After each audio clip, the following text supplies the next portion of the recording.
A 42-second scene is still a scene, and you have an opportunity to do something with that scene, and you got to do it. You're making these short scenes, and you're like, you're throwing them away. They're not important because we're just establishing seeing stuff. And I get boring when I say this, though. Well, you can do that if it's a sequence, but if it's 3 quick scenes and the pop is in the third thing, and it's taken a minute to do that, that could work. It could. But it's got to land on something. But it's the open of the show. So in that first establisher, what I see is huge. It's really important because it's the first time I've seen this town. So that establisher is going to be a town that looks like it's been shot through a filter, shot through a dirty lens, right? If you're drilling down, right, you're getting to your moment of revelation about the guy, and it's like Dust Bowl town, guy in a dust truck, hazmat suit, guy goes into a house to vacuum dust. That's a sequence that can still build where it's really one scene, even though it's different shots. But then it has to land on, but what are we learning about him in the moment he's there vacuuming the dust, or what he says to the woman, or what he doesn't do? Right.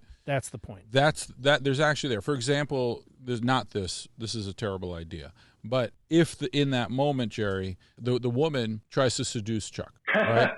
And he said he's not interested. He doesn't. He stops. He looks at her, and then he just goes back to vacuuming the dust because that's all Chuck does. Suddenly, she shuts the bedroom door, and she's in there with him with his hazmat suit. I mean, whatever. It's ridiculous, and that's a tone question. If what your tone is, but the thing that I'm trying to establish, first of all, it's a turn in the scene because I'm like, she's well, you can pick it however she is. She could be beautiful. She could be whatever. But he chooses. He doesn't even how he reacts to that tells me a lot about him. All right. Okay. And then when I see his family, which is not his wife, he loves his wife and he's got his kids, but they're not millionaires. They're not obviously they're not living in opulence, but that's what he's focused on. Now I know his family's so important to him. But then I find out the guy works all the time. And now I'm building layers to this guy. It has to achieve something more than establish the world. It needs to tell me just a little something about that dude.